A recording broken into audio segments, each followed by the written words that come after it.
The following is for informational purposes only. For medical advice, please see a medical professional.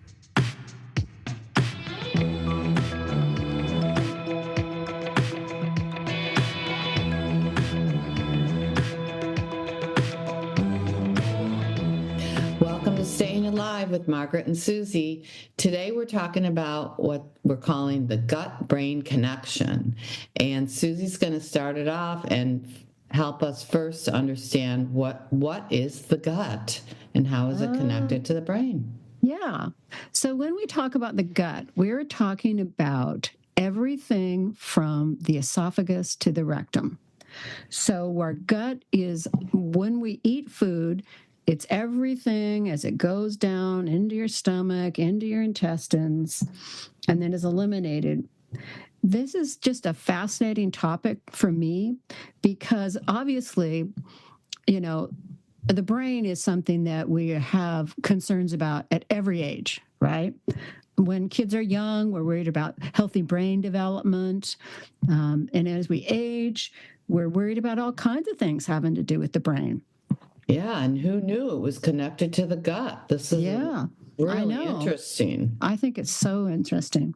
But it's everything from depression, anxiety, serious mental health disorders, and, of course, the aging brain. So today we know that there is a huge connection between the gut and the brain. And so I want to talk about how that works. It's kind of this bi-directional communication. We have something called a vagus nerve that goes all the way up and down our bodies. And it communicates with our gastrointestinal tract and our central nervous system. It's called the enteric nervous system. We don't need to worry about that term so much. But it communicates in both directions. You kind of have to think about the lining of there's nerves throughout your whole body, right? Mm-hmm. But you're thinking about how along the gut, there's all these little nerves. And the vagus nerve is what comes along and collects those and takes it back up to the brain. So it's super, super important for that to happen. It can also work kind of independently in the brain to communicate with the vagus, but the vagus nerve is the major pathway for communication. Some people have probably heard of what's called a vasovagal, and I don't know if people know what that is, but that's what causes people to faint. Fainting, Yeah, so think about like something that's happened that's made you really upset. I have a friend who, if somebody starts talking about injuries, she faints.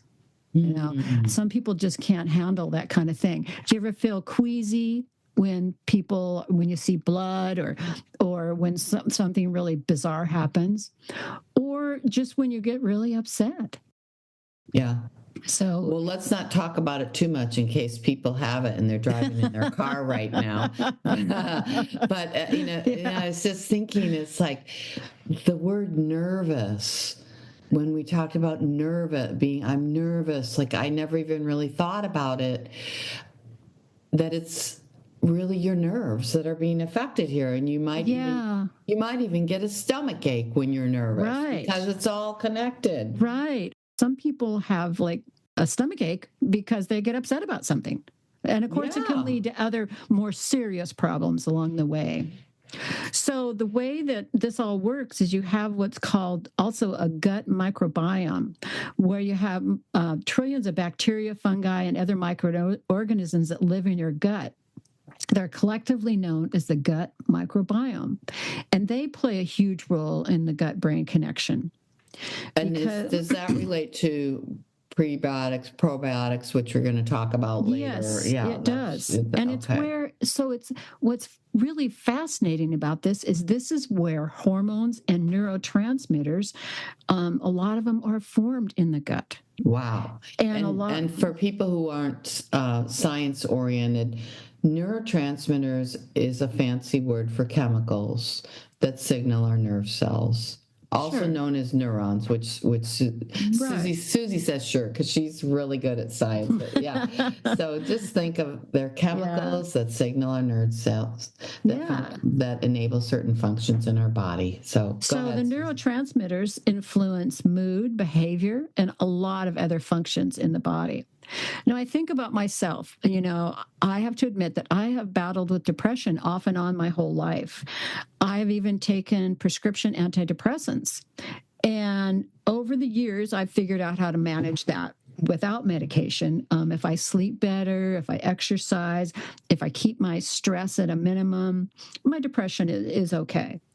But if I just wish I had known how important a healthy gut was to the relationship of that years ago, it would have made my life a lot differently.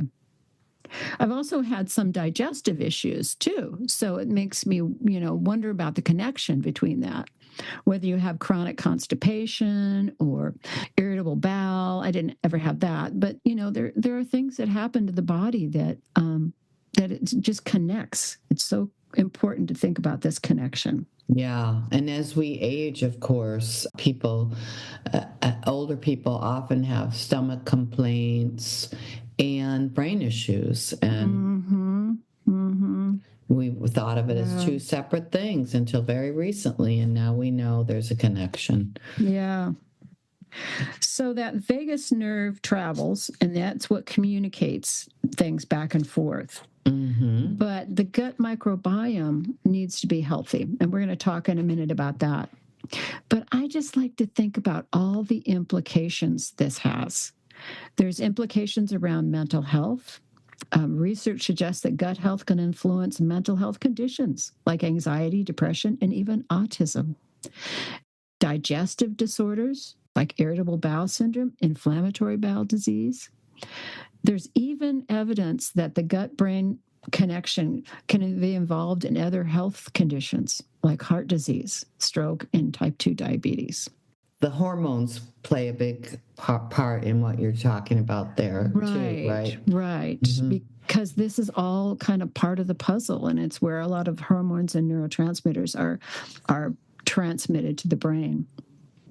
So the human gut is sort of a housing of a vast microbiome that produces neurotransmitters. And when we think about neurotransmitters, we're thinking about serotonin, dopamine, GABA, glutamate. These are all things that influence motivation, movement, anxiety. Probably one of the most common ones that people have heard about is serotonin. 90% of your serotonin is made in your gut. And that's why we need to be really thinking about how healthy we keep our gut. Now, and I think they're beginning to find out that most, if not all, of the neurotransmitters are primarily made in the gut. I mean, some in the brain, but some mostly in the brain. in the gut. Yeah, mostly in the gut. And, healthy diet has a lot to do with the production of neurotransmitters. Protein is essential for the formation of neurotransmitters and also for the formation of hormones and enzymes. But without an adequate diet of protein, it's hard to have the adequate amount of neurotransmitters in your brain. And are there any foods to avoid? Foods that cause inflammation can definitely impact the brain as well. So saturated fat is one thing that we know that leads to more inflammation in the body, and it can impact production and the transfer of neurotransmitters, but also can cause some inflammation in the brain. I recently listened to a dietitian talk about sugar too, because sugar is something that causes inflammation. Yeah. But also, what sugar does is if you're eating sugar, it's common for you to get a dopamine rush from eating sugar, which is why a lot of times people will turn to sugar when they're stressed out or when they're having emotional issues, and they get this rush of dopamine. And then, I feel better. Well, unfortunately, that kind of makes sugar addictive, and sugar is inflammation. And also, you don't want to have rushes of dopamine. You want to have then your there's dopamine. a crash. Yeah, It's followed by a rush that's and right. a crash. Mm-hmm. Yeah, that you want to have a steady supply of dopamine. Well, from what you're saying, it sounds like that's part of the reason why getting adequate protein in your diet is so critical. Yeah, it is. Yeah. And obviously, human beings need protein in order to make a lot of these things happen in the body. And if you start thinking about people who don't have enough protein, it's a pretty scary thing, really. Mm-hmm. Well, how do amino acids play a role? I know amino acids are part of protein, basically, right? Right. So amino acids are needed to make proteins. Certain amino acids can play a role in healthy gut, but primarily they are the building blocks for protein. And that's where you're going to get amino acids, is from the proteins that you eat. Uh-huh. Yeah. And are amino acids also part of what's needed for the production of the neurotransmitters? Right. But some amino acids are what we call, we're going to talk more about protein in another episode, but some amino acids are what you call essential. You need to get them in your diet. Mm-hmm. And some amino acids are made in the body by just the formation of eating the essential amino acids. They form the other amino acids, which are called the non-essential amino acids. So all these amino acids are necessary. Some you need to eat, and some your body makes. Mm-hmm. Yeah. Mm-hmm. Yeah. So that's interesting. Yeah, it is interesting, isn't it? I just think it's fascinating to think about the connection between a healthy digestive system. And I think, like you said, so many older people struggle with their digestive system as they get older. We have fewer enzymes being formed as we age, change in hormones as we age. So that's one of the roles of protein, is to make sure you have healthy supply of those two things. But some of these things are just sort of a natural part of aging. And it does make more sense to try to have a healthy diet to help your body as much as possible. Well, I've heard of people when they have not adequate dopamine or serotonin, or I'm not sure either or both, that there's actually something called amino acid therapy, and that's part of Western medicine. And for they people who are really... Sometimes they supplement with specific amino acids. Yeah. They do. So what are all the different factors that, let's talk about what we can do in our daily lifestyles. You're talking about diet and what else? Well, you need to eat a healthy diet, obviously. Make sure you have ample protein. Make sure you have a diet that's rich in fruits and vegetables and whole grains and plenty of fiber. Fiber is needed to form what we call prebiotics. And prebiotics are they set the gut up for the formation of a place that the healthy bacteria and fungi and other organisms can house themselves. So if you don't have a good lining of your gut, then you don't have a place where those things can kind of take action. Prebiotics are like vegetables, fruits, and grains. Pretty much all the vegetables, especially the non-starchy ones, fruits and grains, give you some fiber and help you make your gut a place where these things can happen. And then there's probiotics, and probiotics are all those bacteria and microorganisms that are healthy for the gut. And, there's just trillions of these cells in a healthy gut.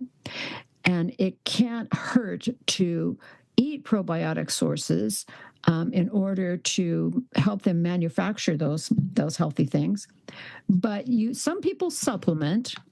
Supplements are okay, but if you can, you should try to eat some probiotic foods. And Like what? Yeah. Tell us. Probiotic foods include things that are fermented. Okay. So think about things that are naturally fermented. Yogurt, kefir, sauerkraut that doesn't come in a jar. It has to be fresh sauerkraut, because once something is canned, the heat has killed the probiotics. Sourdough bread, if it's real sourdough bread. Kombucha, which is a drink that is made from a fermented drink. Fermented vegetables. Sometimes you can buy fermented vegetables. Miso, which is oftentimes is used in Asian cuisine. And tempeh. Even cheese is fermented, and I personally use fermented cottage cheese myself. For me, there's only one place I shop that would have even sauerkraut or vegetables that's not canned. Most places it's going to be canned, and Right. I don't eat much dairy products. So for me, my go-to is the kombucha. That I really like it, and that's what I use. Yeah, I do the same thing. I buy maybe a small bottle every week, and I add it to mineral water and maybe with a tiny bit of pomegranate juice or something in order to get my kombucha. I do eat yogurt. I like sauerkraut. I've made sauerkraut. It's not that something I eat all the time, but I do like it. And I make sourdough bread. I think if you don't find that you like any of these foods, or they're not something that you would eat on a regular basis, you might want to take a supplement. Supplements are unfortunately kind of the same microorganisms all the time. So for some people, I know this happened to my sister. She found out the hard way that the supplement she was taking as a probiotic was too much for her system, because obviously her system already had those probiotics, so it wasn't helping build new ones. But if for some reason you really can't find that you like any of these fermented foods, then you might want to rely on a supplement. Yeah, I've heard of that, of people taking a supplement and it's just too much for their body. So we're not making any recommendations there. Just talk to your doctor about that. Yeah, right. I just want to encourage people to try some of those foods. You might find that you like them more than you think you do. Most people like and can tolerate yogurt. And didn't you tell me that there are like cashew yogurts and different... There are cashew yogurt and vegan yogurts. Right, there's vegan yogurts out there, yes. And that's still naturally fermented. That's not just that's not just a supplement. Okay. Right. Okay. Yeah. Okay. Yeah. So what else do you want to tell us about managing gut health? It's important to think about how much exercise you're getting. That's helpful. And managing your stress. I think stress is a huge part of that. Because of the gut-brain connection, the more we get stressed out, the more it can affect our gut. It's a two-way pathway, up and down. So try to manage stress. I think stress is part of everybody's life. There's certain stresses that happen to everyone. And the trick is to learn how to manage that stress, whether for you that means learning how to meditate or just learning what works for you to help cope to manage your stress. So what you're telling us is that it's not just diet that affects how many chemicals known as neurotransmitters our body's producing. It's not just diet, it's also stress, and things like sleep and exercise. Sleep is a huge one too. Yeah, getting enough sleep. We want to make sure that we aim for 7 to 9 hours of sleep. And if you're having issues with sleep, talk to your doctor. Sometimes I find myself, I have issues with sleep, and sometimes I need a little help to get over the hump. If I take something to help me sleep, then sometimes I go back to a good pattern of sleep. So that's very true. And sunlight's important too. Oh yeah, we were talking earlier before we did the podcast today about seasonal affect disorder. And seasonal affect disorder affects a lot of people in the wintertime, especially if you live somewhere where it's not sunny. Go visit your friend in Arizona, and where it's sunny all the time, it's a different thing. But I live up north, and it's just not sunny all the time. And it can actually affect your levels of serotonin, your levels of dopamine, and make it so that their neurotransmitters are not as in ample supply as needed. So I think that's really important. I think there are sometimes lights, and I have actually used one of those myself to give you the effect of sunlight, basically. Yeah. Oh, good. So, yeah, I think so diet, reduce your stress, get enough sleep, sunlight, exercise regularly. Keep those pathways going. Keep that nerve pathway going from back and forth from your gut to your brain in a healthy way. And then, also if you have issues with your digestive system, regardless of what they are, whether it's something serious like IBS or IBD, or just constipation that is chronic, or diarrhea that's chronic, you really should talk to a medical professional and think about getting regular colon screenings, because they're starting to see more and more cancer, colon cancer, especially in younger people. So I think it's really important to start thinking about these things. Yeah.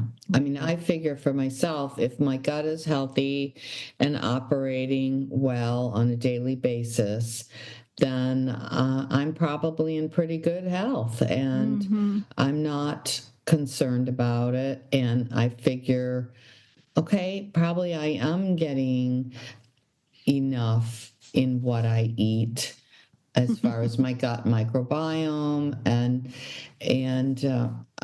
would it be fair to say, if you're having gut related health issues, that probably you need to talk to your doctor about what's going on in your gut? Yeah. Right. I really think it's important, because the human gut can have a lot of issues, especially as you age. And, I would hope that people just aren't prescribed a laxative or something, to be more better advocates for ourselves.